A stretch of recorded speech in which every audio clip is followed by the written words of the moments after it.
Hello, everyone. I'm Anna, and this is my husband, David. Stop. You can't do this. You have to do this. Hello, everyone. My name is Anna, and this is my husband, David. I run New Life Doula Care, and we are husband and wife, and we have 4 beautiful children. And we've been married for... Almost 10 years. Almost 10 years. It's been incredible. Mm-hmm.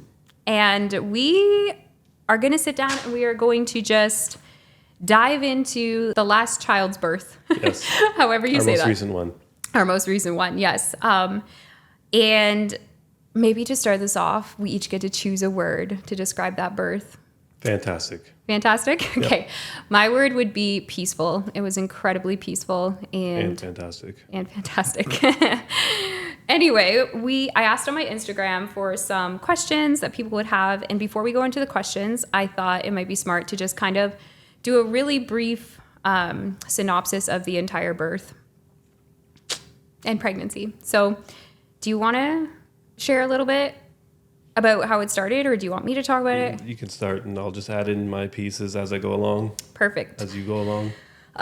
So we chose to have a wild pregnancy. I started out in midwifery care and never made it to my first appointment. I have previously, without going into too much detail, have had very complicated pregnancies and births that ended up needing OB transfer at the end.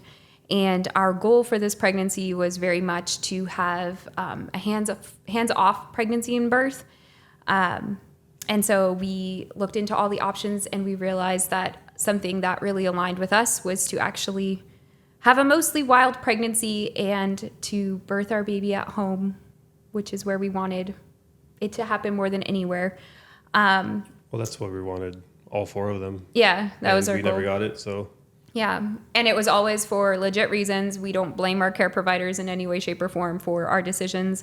They were our own, and I think the hardest part of, unpacking those births is probably realizing that we had to take ownership of what happened in those births and those inductions. So this time we needed to wait for the perfect timing to have this baby. So anyway, we did the entire pregnancy without any medical care, and there was never a need to. I checked my blood pressure occasionally at home.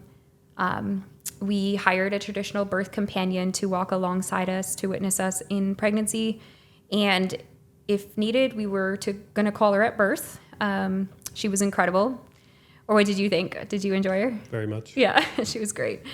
She would come over for prenatal care occasionally, which was very holistic. She would give me treatments because she's a cranial sacral fascial therapist. And, she would just talk.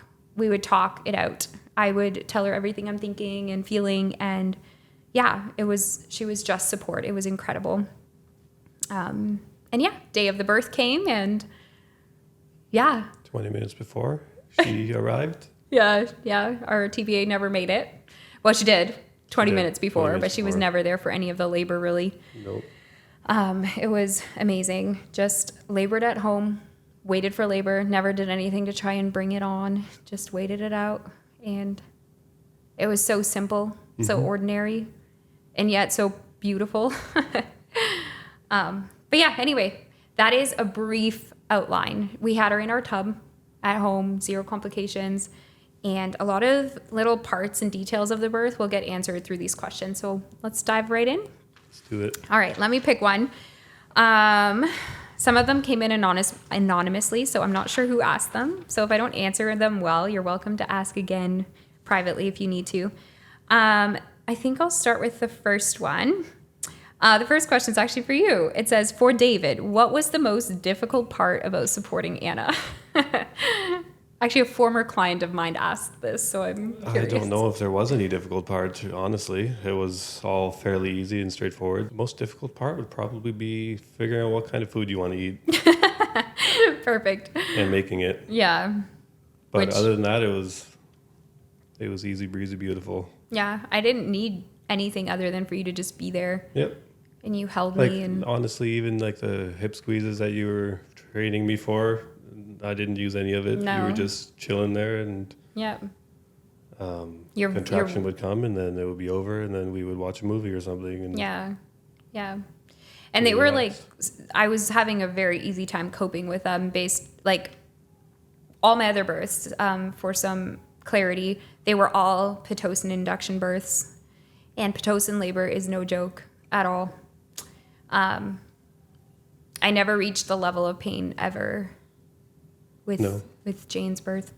Jane is our last, I should clarify that. Okay, that's great. And also, you just were really, really, really good with being present, and that was something I needed from you in the birth. So thank you for that. It was very easy. Yeah. At one point, we went and fed the chickens Yep. together. We sat by the coop for a while. You fixed the lawnmower. I did. While I was in the tub, and I didn't need you. I would have said if I needed you. With the kids there. Yeah. But the kids weren't there. No. Actually there. Nope, they were with your mom. She was so sweet to take them. Okay, another question that someone asked is, how did you prep David for his role in labor? So I guess this is a question directed at me. All throughout pregnancy, we just talked about what we wanted and dreamed of, and a huge part of what I wanted in the entire labor was just to be reminded that I could do it. And that's pretty much what I prepped you for. And the way that I was going to be able to do it was to breathe well, to eat well, keep my energy up, to keep my spirits up. So you made me laugh a lot. Very clear memory that I have that is probably my favorite part of the entire birth outside of actually meeting Jane was where we were doing the dishes together and we had the Google Home Mini playing No Air by Jordan Sparks. And so we're just sitting there and I could barely breathe through these contractions, but laughing so hard. Oh, that was the best. I love that. But yeah, I prepped you. I don't know. Did I do anything else to prepare you? Not really. I mean, it was our fourth rodeo. There were a bunch of books that we were supposed to read that we barely even read. This pregnancy? Like the first couple. The first couple of And then pregnancies, it's just yeah. all knowledge that we retained, and then Yeah. Also, you have 90% more birth knowledge than probably any man simply because of my work. yeah. Yeah. But it was 90% of the stuff that I was preparing for I didn't even need. Yeah. It was just that easy. It was super easy. Yeah, that's probably the number one. That's actually another word I would describe our birth as. It was easy. There was no stress. I feel like the hardest part of our other births was literally just having to combat constant disturbance in our birth. Constant. Or advice that wasn't even really needed. That Yeah. was When they tell you, oh, well, this, Pitocin is doing the exact same thing as oxytocin would in your body. And it's like, yes, it's not. but no, it's not. Right. Yeah. It's not there when it was supposed to be there. Yeah. And the blood-brain barrier and all that, Your it's body wasn't ready for it, so forcing it to do something it wasn't ready to do. Yeah, exactly. Okay. So, and then I also wrote you a note that I left on the fridge of I think I told you to brush your teeth. yes. I told you, I did. Yeah, you did. Oh, good. Awesome. I wouldn't have noticed. I was in labor land. And just really small things that I knew that might bug me in labor. But it's so funny because I was so not in that headspace whatsoever this time around. Physiological labor is so different than induction. But yeah. Another question is, what did you do with the placenta and the cord? And I'm going to let you take this one. What did we do with it? What did we do with it? You don't remember? No, we put it in the freezer. We put it in the freezer. It's still there. It's still there? It's still there. Okay. Yeah. So what will we do with it is more like the question. Probably plant it before the end of summer. Plant it? Plant it. Stick it in the ground. We were going to do bury fruit. it. Yeah, bury That's it. not planting. Well, we were going to plant a fruit tree over top, remember? Oh, right. We still haven't done that. Yeah, anyway. And then with the cord, we actually sterilized some scissors, metal scissors, ahead of time. David, what's that thing called that you used you vacuum sealed it? Yep. So that all we had to do was tear it open at the time of birth and cut the cord with those scissors, not having to worry about sterilizing during the actual delivery. And we waited so I birthed the placenta half an hour after she was born. And I think we waited probably at least an hour and a half before we actually cut the cord. I didn't want to keep the placenta attached. I know a lot of women do, but I once the cord went white and limp, I just felt it was right to cut it, and that worked really well for us. Yep. It was yeah, it was great. We also did something different with this cord than we did with the other babies. We left it like yay long. Yeah, normally like at the hospitals they cut it like I'm pretty short, an inch or something. Yeah, and it fell off after 3 days. Like, 3 days, and the other ones is like over a week. And it was beautiful. Like it was nice and clean, and No infections. no, we were vigilant with that. Mm-hmm. Yeah. Anyway, and that is what we did with the placenta and the cord. It was so easy. People overthink this, like, oh my gosh, what do we do with the cord if there's no doctor to take care of it? But it's really, since the beginning of time, women have done this. Oh, and we used embroidery string Instead of a clamp. Easy breezy. Somebody asked, did you have a doula or a midwife present? Did we, David? We did not. No, we didn't. I'm a doula, so some people probably think this is sacrilegious that I didn't have a doula present. I was your doula. You were my doula, yeah. I didn't really want anyone in my space, and also...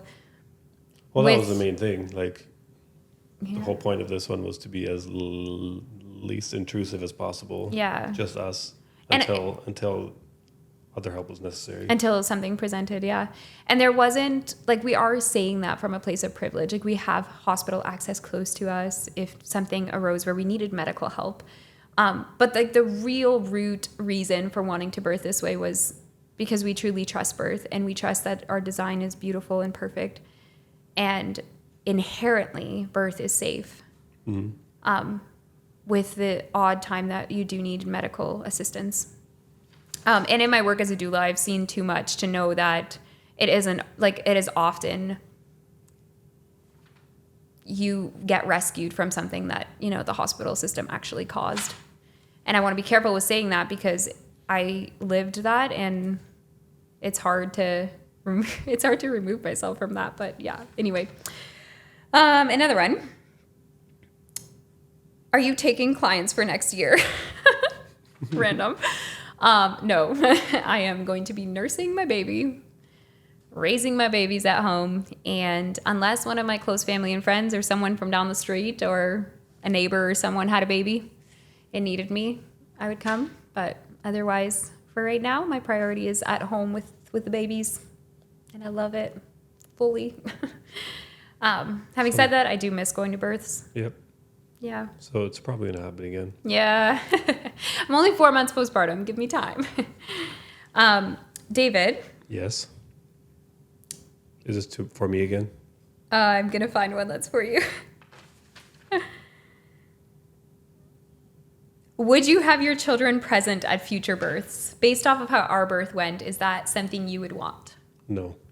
What's your reason? I think me and you might differ on this one. I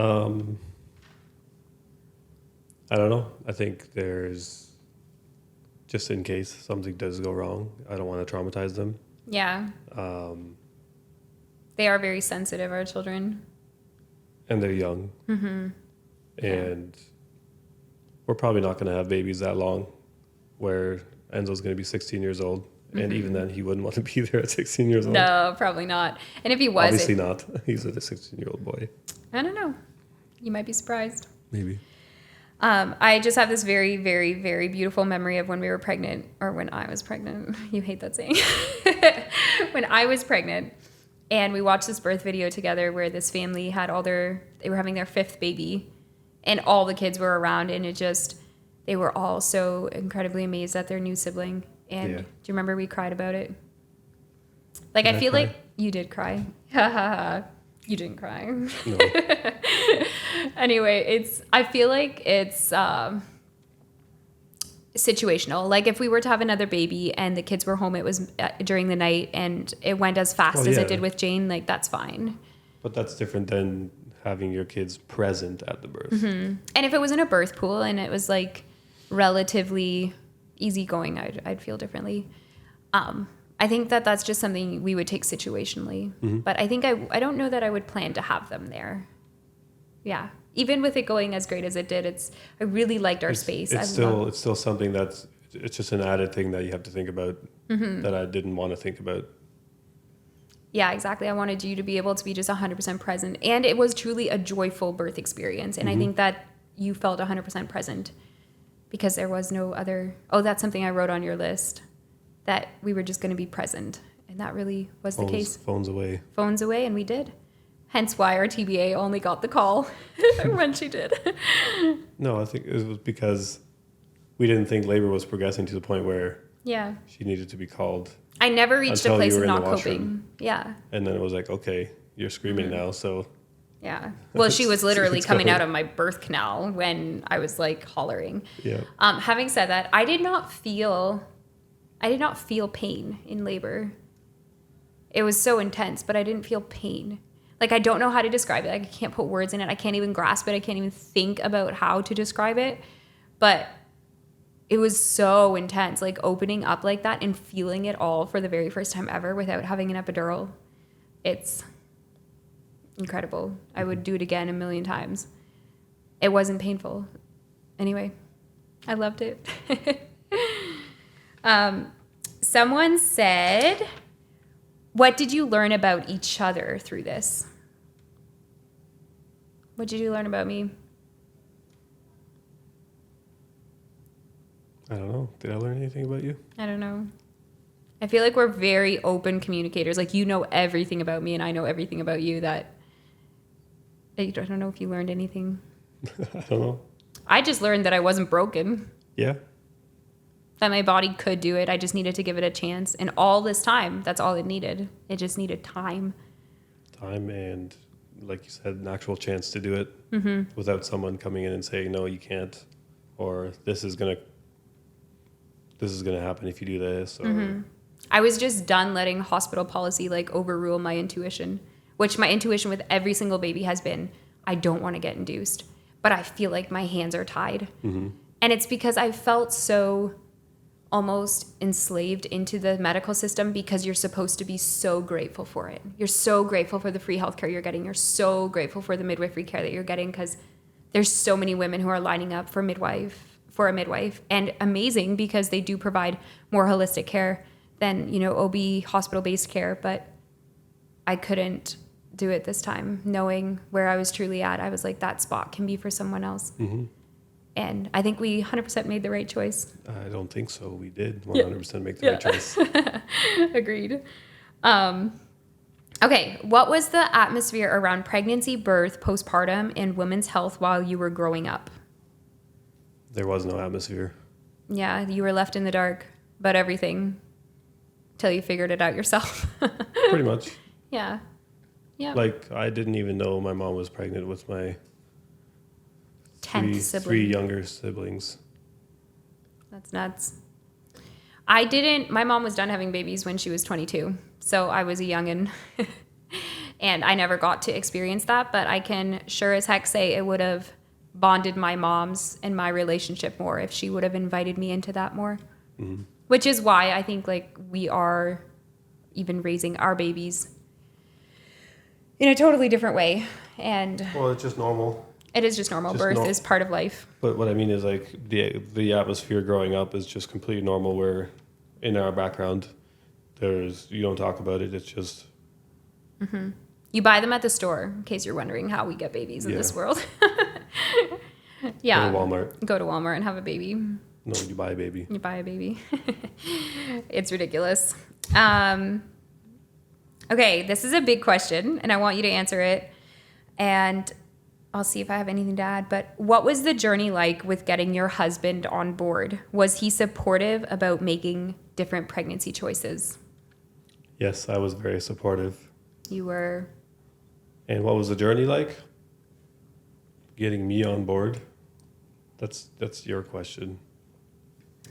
I didn't. It wasn't a journey. It wasn't a journey. It was all full stop. We're both in this 100%. I think Yeah. the final decision was pretty much mine. Like, Yeah. like you were still very hesitant. You had a spot with the midwives. Yeah, I had a midwife lined up, which was incredible. Yeah, which was crazy because they were completely booked, and we were like, we might not get one this time, and then we got one. Yeah. And we're like, if we're gonna give this up, we might not get back in. Well, I knew I wouldn't get back in. Like, and our only option would be OB or TBA. Yeah. And then in November, I attended a birth as a doula, and it was it was pretty traumatic for me as a doula. I saw so many things that were pretty heartbreaking. And I remember looking at you and being like, I don't know that I can do it. I don't know if I can go into a hospital and have a baby. And I knew that being a part of midwifery care, and not every group of midwives is the same, but I knew that their license comes first. And I didn't want to put any midwife in a spot that they are uncomfortable in. And I knew I was going to go past 42 weeks. Induction was not an option for me unless me or the baby was not doing okay. And I didn't need midwifery care in order to know that. And so we gave that spot up, and it was pretty difficult at first. It was. Like, what are we doing? I sent an email and I was like, I appreciate your time. And yeah. And then we interviewed TBAs. And then the first day when we met our TBA, I went to the bathroom right after she left, and I didn't want to give you my opinion whatsoever because I didn't want you to be skewed by what my opinion was. And you just came in and you were like, well, that's 100% a yes for me. We jived so well with her right away, and our lifestyles were so similar, and yeah, I just love her. Yeah, it was a very easy, well, it wasn't an easy decision at first, but it was Once very it was easy to made. justify it once, I think it was like 10 weeks when once the ball went rolling. when we canceled with the midwives. Yeah. And then when there were no appointments to go to and no checkups to go to, it was just, we're just continuing to live our life the And way if we normally anything, did. if anything came up, we knew where to go. Yep. We would tap into the medical system if there was a medical need. So yeah, another question, David. How did this affect your relationship with Jesus? Did it affect your relationship, like your faith at all? Not necessarily. Not for the better in any way? I wouldn't say so. Okay. I wouldn't It was say just that- birth. It was yeah, ordinary. It was just part of life. Yeah, exactly. I think for me, it definitely affected me in a positive way. Like, I really had to search my heart and trust and continually bring it back to God's got me. I'm not broken. I believe I was created and designed perfectly. And Yep. yeah. And then also, like, I knew it was not just my life, it was my baby's life. Also, here that I was responsible for in many ways, but ultimately surrendering all that to God, knowing that it's out of my hands. And I took care of myself the best that I could in pregnancy, and, checked in with the baby. And yeah, which is actually a question someone asked, how I knew everything was okay with the baby in pregnancy. So if I ever doubted, I would take the time to tap in, tune into myself. I'd lay on my bed, I'd put my hands on my belly, pray, and just find out if the baby was okay with my intuition. And there was, I think, twice that we used a Doppler to check heart rate early on in pregnancy, as well as once in labor we did. Twice in labor we did. And then once sometime in like the second trimester as well. And then we also listened with a stethoscope whenever, and with our TBA as well. But yeah, there's a couple more questions, and then I think we've answered most of them. One of our kids is crying. We better hurry. What did you do for postpartum wellness? What did I do for postpartum wellness? Well, our TBA came. Yeah, lots of times, massages and belly binding, herbal baths, vaginal steaming, lots of teas, warming foods, lots of rest. Mental health wise, it was you gave me lots of breaks. You took the other kids. We had meals come from our community. We were so well taken care of. Yeah, it was overall fantastic postpartum too. It's been a hard transition though. 4 kids is we're whooped. It's a big deal. Anyway, Especially when they don't sleep.